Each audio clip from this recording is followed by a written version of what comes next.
wanted to discuss, just briefly, the claim of Zionism.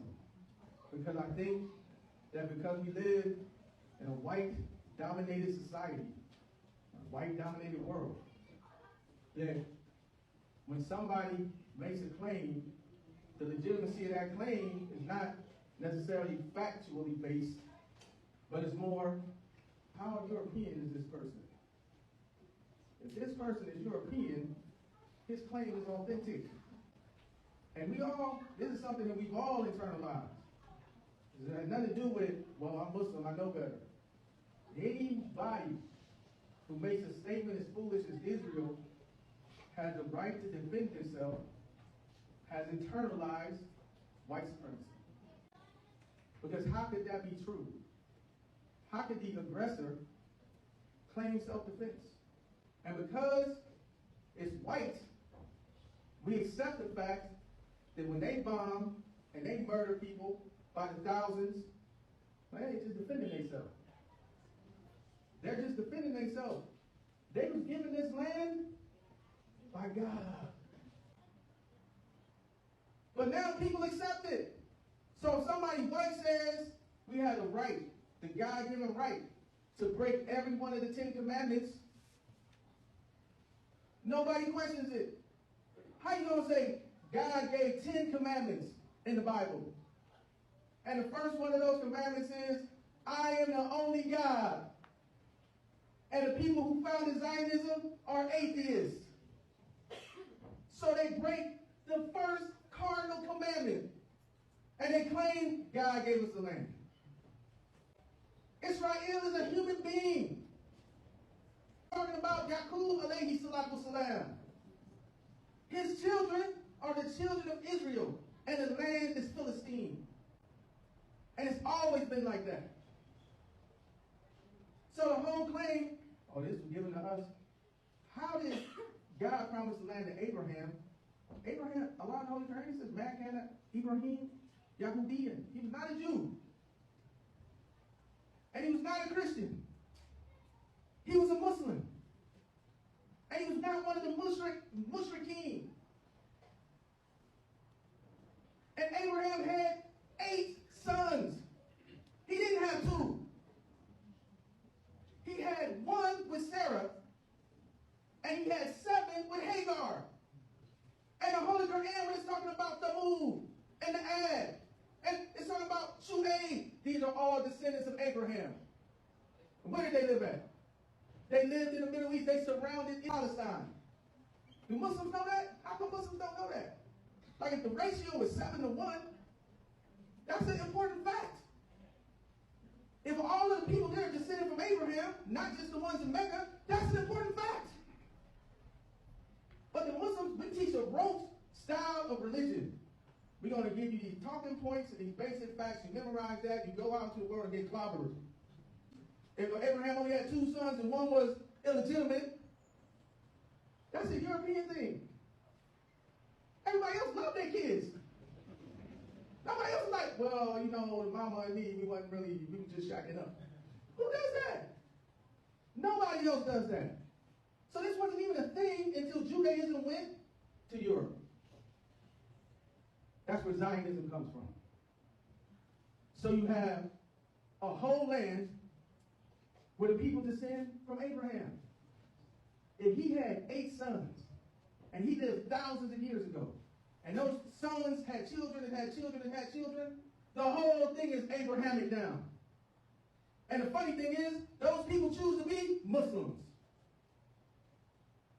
The vast majority of people in the Middle East, in Philistine, in Sham, in Iraq, in Iran, they're not saying we want to be Christians, they made the choice to be Muslim a long time ago.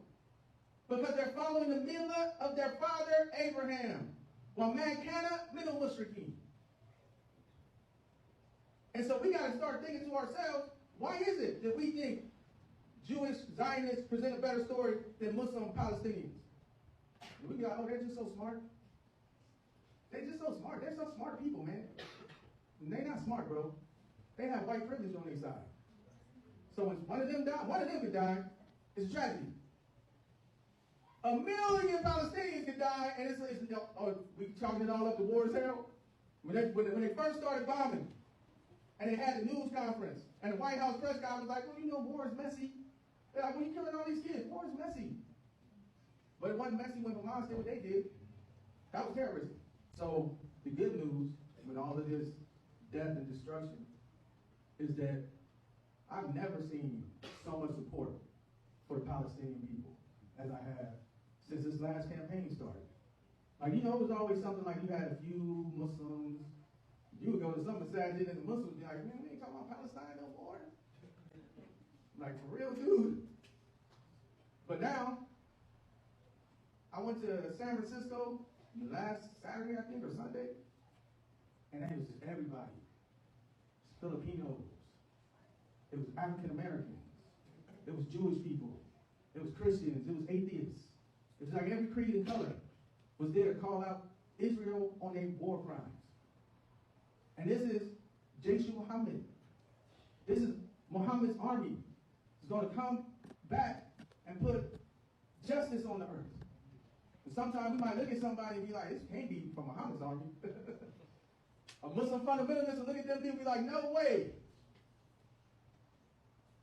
But a Muslim spiritualist will be like, I see it all coming together. So all of these people are going to be on the right side of history. So I don't care how they look. Some of them look like the dunya. Some of them smell like the dunya. At one time, they was big kuffar. Umar ibn Khattab was a big disbeliever. But Allah loved him when he was a disbeliever because he knew what he was going to end up doing. And so sometimes we can be prudes, man. I ain't going to no protest, man. There's too many people like this. There's too many people like that. So you ain't going to go and speak out because the other guy standing next to you ain't Muslim. You're going to be like, well, these people speaking out for the same thing I'm speaking out for. But if you get two people to disagree on everything else, agree on one thing, that thing is hot.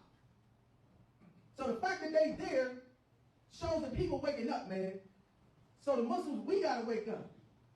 We can't just be like, I'm just going to be on the sidelines till once the perfect group, once the Mahdi comes, join him. Like everything else, I don't know. I don't agree with this side. I don't agree with that side. I'm just too clean. Sometimes you just got to jump in. It might be dirty. You know, I don't agree with everybody's sign out there. Some of them signs is great, though. Some of them signs are great. I would talk about them, but I don't use profanity. Numbers are astronomical, man. If you got kids, you should take your kids to let them see how many people support the right.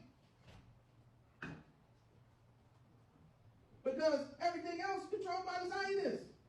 The news, the movies, Netflix putting out all these Anne Frank movies. Come on, man. Netflix is controlled, even Netflix is controlled. So as Muslims, we got to have an alternative. So I'm going to go down there with the people who ain't accepted by nobody. Everybody don't like them, but they on our side this time. Y'all keep on waiting on the regular folks that sat around and watched slavery unfold. They sat around and watched Jim Crow unfold. You think they about to wake up for Palestine? The people who sat around? If you just look at how many black people, you're talking about forced transfer. Look at how many black people live in the Caribbean and in the United States and in South America. Not one of them black people didn't get here by force. So y'all waiting on the same Americans that watched that go down and didn't say nothing.